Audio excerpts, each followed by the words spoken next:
da kuɗin saƙan nan zan kai ki Makka na saya miki haƙorin gol. Nan fa Dadda ta washe baki ta ce Allahumma amin ɗiyata. Ana cikin haka wani almajiri ya sallama ya so gaida Dadda tuni ta gimtsa fuska domin ta san yaron ba zai wuce aiki ya zo ba. Aliko kaman jiran ai kuwa kaman jiran yaron nan yake take ya soma magana kawai. Assalam, wai ana sallama da Mairo a waje. Ai bai ta bari ma ya idar da maganan ba. Dadda ta dasa butar da ke hannunta a ƙasa ta ce je ka ce ba za ta zo ba don uwarka. Yaro kuwa jin haka ne ya fice a guje yana cin karo da kyaure. Dadda ne ta ci gaba da sababi tare da faɗin iye ai kuwa ka ji irinta. Daga zai su ne samarin nan masu lalata yaran mutane.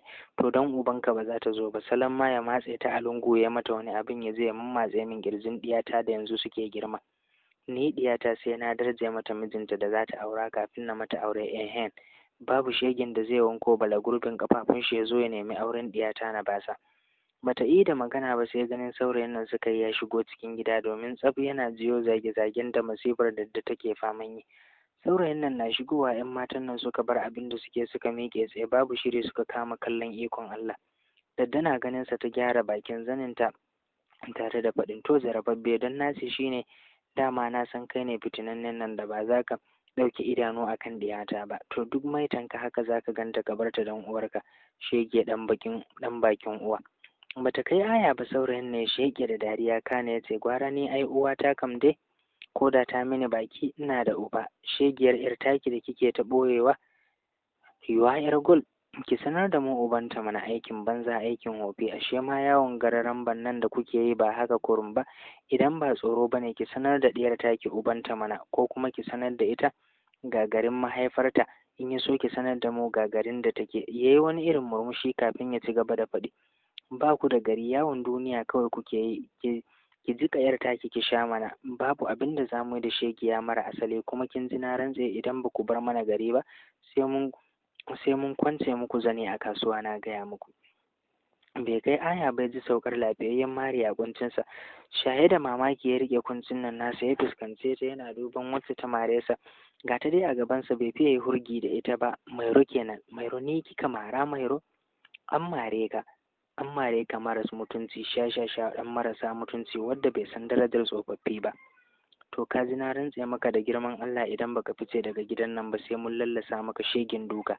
Ta ƙara shi magananta tare da gyara ɗaurin ɗankwalin ta haɗe da shan ɗamara da ɗankwalin daga ƙarshe a tamanin da ɗaya budurwar nan ta faɗa kicin ta rarumo wuƙa ɗayan kuma ta shiga yayin da ta ɗauko taɓarya ta miƙa wa Mairo ta sunkuya ta kwakuso kafarsa ji kake tim ta haɗa shi da ƙasa babu ko gizo a tattare da ita.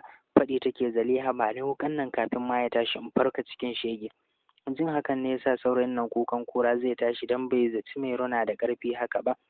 Sai dai kuwa kafin ma ya miƙe Dadda ta zaune a kansa tare da faɗin ai ko uwarka babu yadda za a yi don uwarka ka bar gidan nan. Ai tuni ya buɗe murya ya soma neman ɗauki ba su kyale sa ba sai da suka masa shegen duka. Lilis bai taɓa yarda Hausawan da aka ce a baro dama kam bai taɓa yarda da maganar Hausawa da suke ce ɓarawo a hannun mata ba. Sai a yau ya yarda da wannan kalma. Shi kan a yau ya shaida duk da ba sata ya shiga yi ba.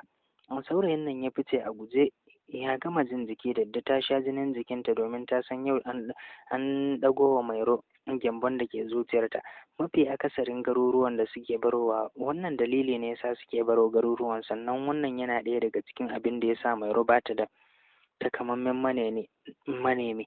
Da zaran sun ji bata da asali za su gudu ko kuma iyayensu su ƙi yarda domin idan ma kaga ba su gudu ba da rashin asalinta to lallai kam za su gudu don bala'in uwar da Dadda ko kuma iyayensu suke.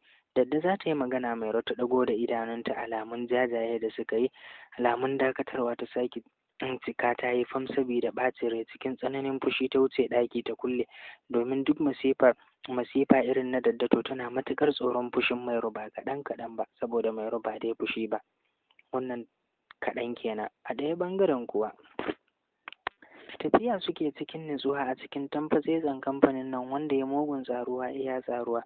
Ya haɗu ba kaɗan ba. Matashi ne wadda a ƙiyasi dai ba zai gaza shekara 35 zuwa da 6 ba. Kana ganin shi zaka iya za su iya kasancewa su biyu ne sa'annin juna ne, ko kuma su ba wa juna ratan shekara ɗaya ko kuma zuwa biyu tsakanin su. Wanda yake daga tsakiyan shine ya fi su haske baki ɗaya, sannan yana sanye ne a cikin business suit ɗinsa wanda ya amshi jikinsa sosai, ya haɗa da fito da kyawun halittarsa. Shi kuma ɗayan wanda yake daga ɓarin dama yana sanye ne da kaki irin ta Nigerian police force. Shi kuma kakin shi na 'yan sandan nan ta amshe su sosai, sai dai shi ba shi da haske kamar mai sanye da wannan suit ɗin nan. Kallo ɗaya ko za ka yi musu ka fahimci tsantsar bafulatani ne shi, ga sumarsa da yake kwance a nannaɗe irin ta fulanin usuli.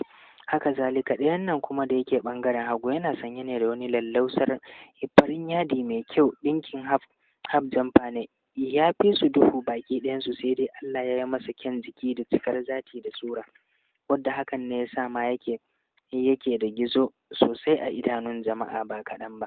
A wata yar ƙaramar rumfa ta tsakiyar wurin shakatawa suka zauna suka ci gaba da tattaunawa zuwa lokaci guda.